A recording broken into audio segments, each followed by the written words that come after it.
पाकी इंसान की फितरत में दाखिल। जैसे कोई के यहाँ मेहमानी में जाओ और के घर से छोट मोट लड़का निकले ना अनमोल, और साफ सुथरा अगर है तो हम लोग उससे मोहब्बत करते हैं। कभी गोदी में ले लेंगे, कभी चूमा ले लेंगे, कभी सर पे हाथ फेरेंगे, अगर साफ सुथरा लड़का है तो। अगर कोई के घरे जाओ ये मेरे लड़का निकले जी के बुल्लू बुल्लू नाके बहात हो तो बताओ कि चुम्मा ली कोई है? पाकी इंसान की फितरत में दाखिल है, पाक रहा करो। आजकल हमारी बहुत सी माँ बहनें हैं मदरसा में गई हैं, कही हैं मौलाना साहब तने कुछ बनाए दो। पूछो कहा बात, तो कहे हमरे गुडवा कब्बा हमरे लंग निगाह नहीं उठावत। बताओ महीना नहाई हो ना तो कोई निगाह उठे है? कब नहाई है? जब कहूँ मेलम जाए कोई, कहूँ तवाजा खाए जाए कोई। पाको साफ रहो। अहले बैत पाक रहते थे। इमाम मौलाना हसन रजा खां बरेलवी फरमाते हैं कि किस ज़बान से हो बयान मदह शान अहले बैत, और जिनकी पाकी का खुदाए पाक करता है बयान। बेशक बेशक। जिनकी पाकी का खुदाए पाक करता है बयान, और आयते तत्हीर से जाहिर है शान अहले बैत। सुभान अल्लाह। आयते तत्हीर से जाहिर है शान अहले बैत। बेशक। और बे इजाज़त जिनके घर जिब्रील भी जाते नहीं। बेशक बेशक। जिब्रील फरिश्तों के सरदार हैं, रसूल भी हैं, बेशक, लेकिन वो बग़ैर इजाज़त के अहले बैत के घर में दाखिल नहीं होते थे। किसी को भी किसी के घर में दाखिल नहीं होना चाहिए। जी जी। अल्लाह कुरान में फरमाता या अय्युहल्लज़ीना आमनू ला तदखुलू बुयूतन गैरा बुयूतिकुम, ऐ ईमान वालो तुम किसी के घर में दाखिल ना हो हत्ता तस्तानिसो, यहाँ तक की इजाज़त ले लो, व तुसल्लिमू अला अहलिहा, और घर वालों पे तुम सलाम भी कर लो। बेशक बेशक। बग़ैर इजाज़त के किसी के घर में न जाओ।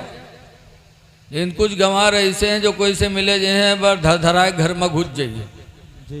अब कहूँ लेटा है, ओके मेहरुआ लेटी है, कहूँ कपड़ा उल्टा है, कहीं कुछ है, और उसी आलम में पहुँच गए। इसीलिए कुरान ने मना किया कि किसी के घर में दाखिल ना हो यहाँ तक कि इजाज़त ले लो। बेशक बेशक। और इजाज़त किस तरह ले? बहुत से तो इजाज़तों ले हैं तो मुहर्रम ठाड़े के थे कि झांकी हैं, हो और झांकी हैं। जब झांकी ली हो तो इजाज़त के मतलब क्या रहेगा? जी जी। शरीयत का हुक्म है कि इजाज़त लो तो दरवाजे के या तो दाहिने जानिब खड़े हो या बाएं जानिब खड़े हो। और इजाज़त कैसे लो? तफसीर में है, पहले को सुभान अल्लाह। बेशक बेशक। सुभान। फिर भी कुछ न बोले तो कहो अल्हम्दुलिल्लाह। फिर भी घर वाला न बोले तो कहो अल्लाहु अकबर। फिर भी कुछ न बोले तब खांसे शुरू करो, लेकिन रहो यारे वहार झांको ना वाले। तो हजरत जिब्रील बगैर इजाज़त के अहले बैत के घर नहीं आते थे। जी जी।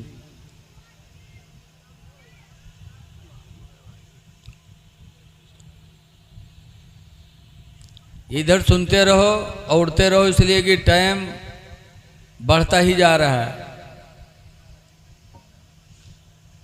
रमज़ान शरीफ की 29 तारीख थी, ईद का चांद निकला। मदीने तैयबा में पूरी दुनिया में खुशी। हसन हुसैन फातिमा के पास आए, कहने लगे अम्मी ईद का चांद निकला है, सबके कपड़े बने हम लोगों के। तो फातिमा ज़हरा कहती हैं दर्जी के यहाँ तुम्हारे कपड़े हैं, आएंगे। आधी रात हुई, फिर कहते अम्मी अभी तक कपड़े नहीं आए। कहा बेटा आएंगे, दर्जी के यहाँ कपड़े आएंगे। ये कह के तसल्ली दे के फातिमा ने हसन हुसैन को सुला दिया। फिर वज़ू बनाया, 2 रकात नमाज पढ़ी। 2 रकात नमाज के बाद अपने रब से दुआएं मांगी। या अल्लाह तो खूब जानता है कि सुबह ईद मदीने के सारे बच्चों के नए कपड़े बने हैं, हसन हुसैन के कोई जोड़े नहीं हैं। या अल्लाह तेरी रहमत का सहारा करके मैंने बच्चों से वादा कर लिया है, ऐ पाक परवरदिगार तू इस पर कादिर है कि मेरे बच्चों को तू जोड़े अता फरमा दे। सुभान अल्लाह सुभान फातिमा अल्लाह। ने बेशक। दुआएं मांगी। सुबह हुई नमाज फजर के वक्त हजरत जिब्रील आया और फातिमा जहरा के दरवाजे को दस्तक दिया, खटखटाया। हजरत फातिमा पूछती हैं कौन? तो हजरत जिब्रील कहते हैं अहले बैत का दर्जी अहले बैत के जोड़े लेके हाजिर हुआ है। सुभान अल्लाह सुभान फातिमा ने दरवाज़ा खोला तो देखा हजरत जिब्रील हैं। इसीलिए मौलाना हसन रज़ा खान रहमा फरमाते हैं कि बे इजाज़त जिनके घर जिब्रील भी जाते नहीं। बेशक बेशक सुभान बे अल्लाह। इजाज़त जिनके घर जिब्रील भी जाते नहीं, और कदर वाले जानते हैं कदर शान सुभान अहले अल्लाह बैत। सुभान अल्लाह। जिंदाबाद कदर जिंदाबाद। वाले जानते हैं कदर शान अहले बैत। और सर कटाना घर लुटाना कोई उनसे सीख ले। बेशक बेशक सर कटाना घर लुटाना कोई उनसे सीख ले, और जान आलम हो फिदाए खानदान अहले सुभान अल्लाह बैत। सुभान अल्लाह। जान आलम हो फिदाए खानदान अहले बैत। औलाद में जो असर आता है वो माँ बाप का असर होता है। बेशक माँ बाप जैसे होते हैं औलाद वैसे होती है। जी। हसनैन करीमैन की माँ हज़रत फातिमा ज़हरा हैं।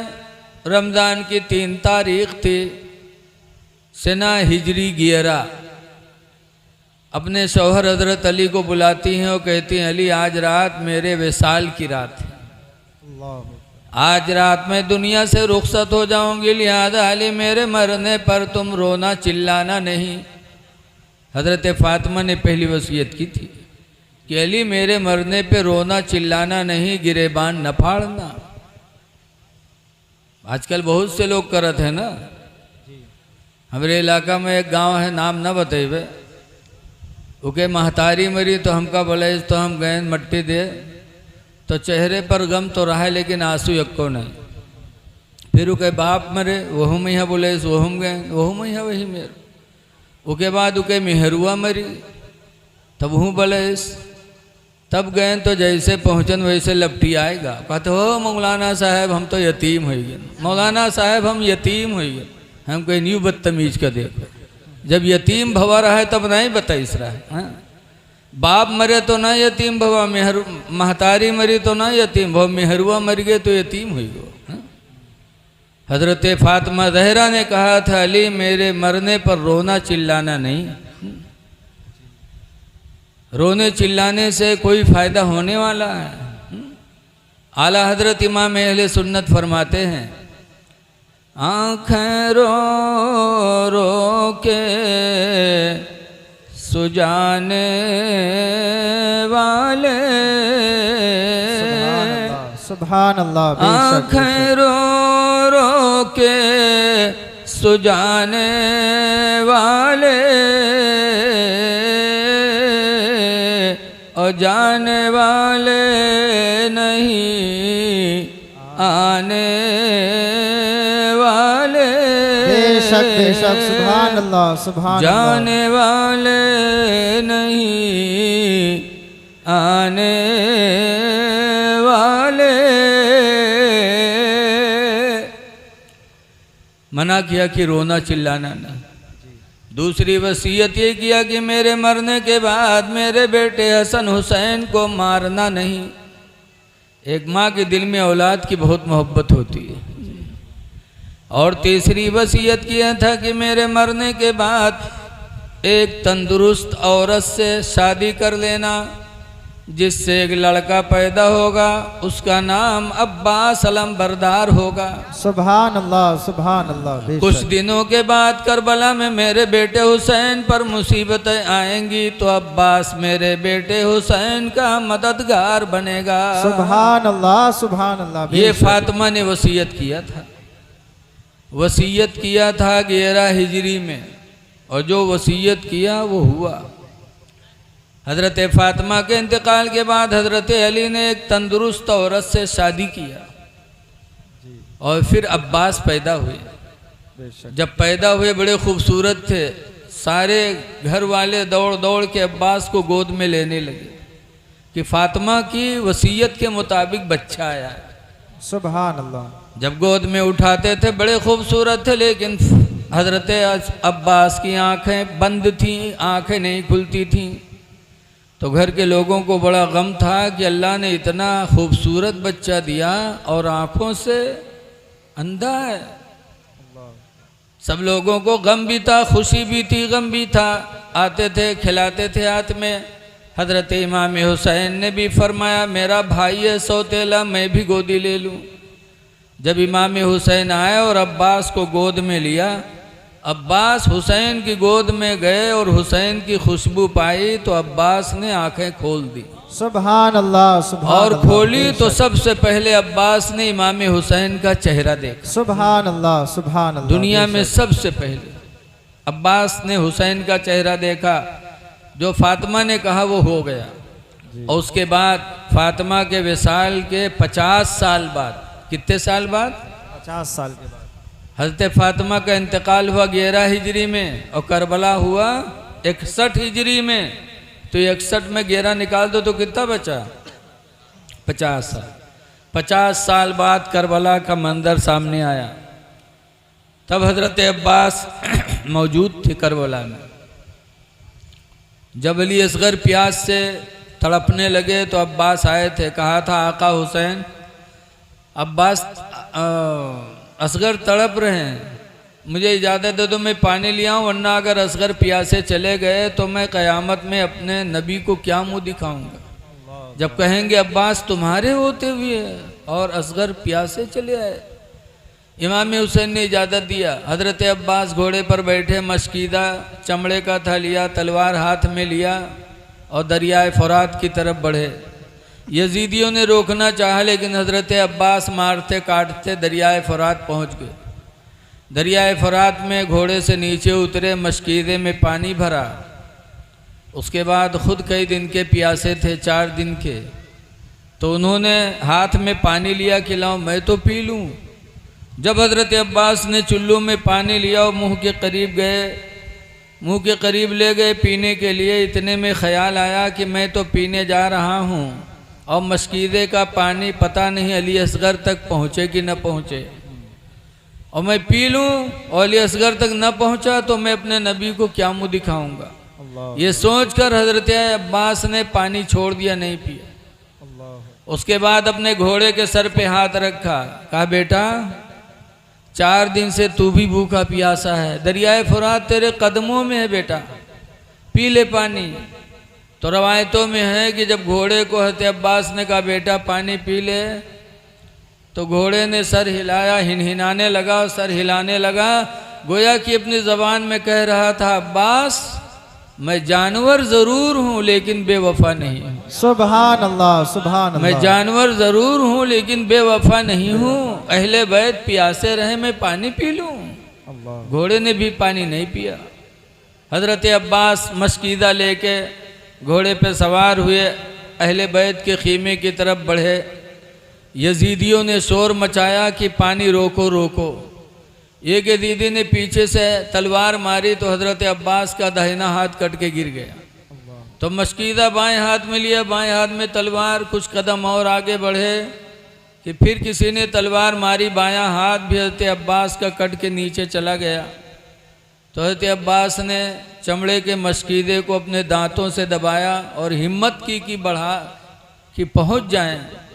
इतने में यजीदियों ने इतनी तीर चलाई कि वो मस्कीदा चमड़े का था, छलनी हो गया, पानी बह गया। और पानी का बहना था मस्कीदे का कि अब्बास की हिम्मत भी बह गई। यजीदियों ने चारों तरफ से हमला किया तो अब्बास ने इमाम हुसैन को पुकारा, या मौला हो अदरिकनी, ऐ मेरे आका हुसैन मेरी खबर लो। थे भाई सौतेले, लेकिन ज़िंदगी में 50 साल हो गए, कभी भाई नहीं कहा अब्बास ने। हमेशा इमाम हुसैन को अपना आका कहते रहे, मौला कहते रहे, भाई कभी नहीं कहा। जब हजरत इमाम हुसैन गोद में लेके गए खीमे में तो कहते हैं, अब्बास तुम मेरे भाई हो, लेकिन ज़िंदगी में तुमने कभी मुझे अपने भाई नहीं कहा। अब्बास कान तरस रहे भाई सुनने के लिए, भाई का लफ्ज़ अब्बास बोल दो। तब आखिरी वक्त अब्बास ने कहा था, या अखा हो अदरिकनी, ऐ भाईजान मेरी खबर लो। उसके बाद अब्बास ने कहा था, या अल्लाह, अब्बास कितना खुश नसीब है कि जिसकी गोद में आंखें खोली थीं, आज उसी की गोद में अब्बास की आंखें हमेशा के लिए बंद हो रही हैं। अल्लाह अल्लाह। और उसके बाद इमाम हुसैन की गोद में अब्बास ने दम तोड़ दिया, शहीद हो गए। इन्ना लिल्लाहि व इन्ना इलैहि राजिऊन। तो जो फातिमा ज़हरा ने 50 साल पहले कहा था वो आज हो रहा है। बेशक। अब इससे अंदाज़ा लगाओ, जब फातिमा के इल्म गैब का ये आलम है, परसों का होने वाला है, यही तो इल्म गैब है। जी जी बोलो भैया। बेशक बेशक। लड़का होगा कि लड़की होगी, ये भी इल्म गैब में से। जी जी। लेकिन अब तो अल्लाह ताला ने अपने बंदों को वो वुसाअत दे दी कि कुछ मशीनें ऐसी ईजाद हो गई हैं कि वो लड़का लड़की बता देते हैं। जी जी। लेकिन उसमें भी कहीं कहीं गलती हो जाती है। सही। तो जब फातिमा के इल्म गैब का ये आलम, तो उनके बाप के इल्म गैब का आलम क्या होगा। बेशक बेशक। सुभान अल्लाह। लेकिन हमें तुमरे में यहाँ कुछ बैल हैं, बैल वे न मनी है जी। चाहे जत्ता इनका सुनाओ, लेकिन ये रटी है वह है कि नबी के लिए इल्म गैब शिर्क है, शिर्क है, शिर्क माज़अल्लाह। ये है बैल। और बैल कुछ समझता है, बैल का चाहे जितना समझाओ। बैल वे देखो ना भिड़िया जाते हैं, चाहे जितना लाठी मारो। लिहाजा ऐसे लोगों से बचो। फातिमा ज़हरा ने चौथी वसीयत किया था कि अली जब मेरे जनाजे को ले चलना तो मेरे जनाजे पे चादर डाल देना। हज़रत अली ने कहा था, क्यों, अभी तक किसी के जनाजे पे चादर नहीं डाली गई, तुम्हारे जनाजे पे चादर। तो फातिमा ने कहा था, मैं नबी की बेटी हूँ, ज़िंदगी गुजर गई, किसी अजनबी ने मुझे नहीं देखा, तो मैं ये भी नहीं चाहती कि मरने के बाद मेरे जनाजे पर किसी की निगाह पड़े। बेशक। लिहाजा मेरे ऊपर चादर डाल देना। और पांचवी वसीयत किया था कि जब मुझे कब्र में रखना तो फला जगह एक पर्ची रखी है, वो पर्ची मेरे कब्र में रख देना, लेकिन पढ़ना नहीं कि क्या लिखा है। अली बोले, क्यों। फातिमा कहती हैं, वो राज की बात है उसमें। हज़रत अली कहते हैं, फातिमा, हज़रत अली कहते हैं, फातिमा मुझसे राज की बात छुपाओगी, मुझसे भी करीबी तुम्हारा कोई है, फातिमा बता दो पर्ची में है क्या। तब फातिमा कहती हैं कि जब मेरा निकाह आपसे होना था तो महर में हज़रत जिब्रील एक पर्ची लेके मेरे अब्बा को दिए थे, और उस पर्ची में लिखा था कि फातिमा का निकाह अली से कर दो। और फातिमा के महर में अल्लाह ताला ने भेजा था कि जाल तो शफाअत उम्मती मुहम्मदिन सदाक़ा फातिमा। बेशक बेशक। कि फातिमा के महर में मैंने उम्मत मोहम्मदिया की बख्शिश कर दी। सुभान अल्लाह सुभान अल्लाह। बेशक। इसी शर्त पर मैंने निकाह किया था कि मेरे अब्बा की सारी उम्मत की बख्शिश होगी मेरे महर में। अल्लाह ने वादा किया था वो पर्ची मेरे कब्र में रख देना, ताकि कल क़यामत के दिन अगर मेरे अब्बा का एक उम्मती भी अगर जहन्नम में गया तो मैं रब के सामने पर्ची लेके हाजिर हो जाऊंगी कि ऐ परवरदिगार, मेरे महर में तूने मेरे अब्बा के उम्मतियों की मग़फ़िरत रखी थी, फिर मेरे अब्बा का उम्मती जहन्नम में कैसे जा रहा। ये मोहब्बत थी फातिमा को हमसे आपसे। बेशक बेशक। तो ऐ पठाननपुरवा के मुसलमानों, अगर आज फातिमा और फातिमा की औलादों की मोहब्बत में आपने जलसा सजाया तो कोई बड़ी बात नहीं है। दुनिया से गई हैं तो हमारी तुम्हारी मोहब्बत लेके गई हैं। जी जी। बहरहाल एक दफ़ा फातिमा हसन हुसैन को लेकर हुजूर के पास हाजिर हुई और कहने लगी, अब्बा अपने इन दोनों नवासों को कुछ दे दो। बोलो ना, खड़बड़ाओ तो बीच में यार, सभी अच्छा नहीं लगा था। आदमियों की तवज्जो उधर ही रहती। बोल दें सुभान अल्लाह सारे लोग हाथ उठा करके।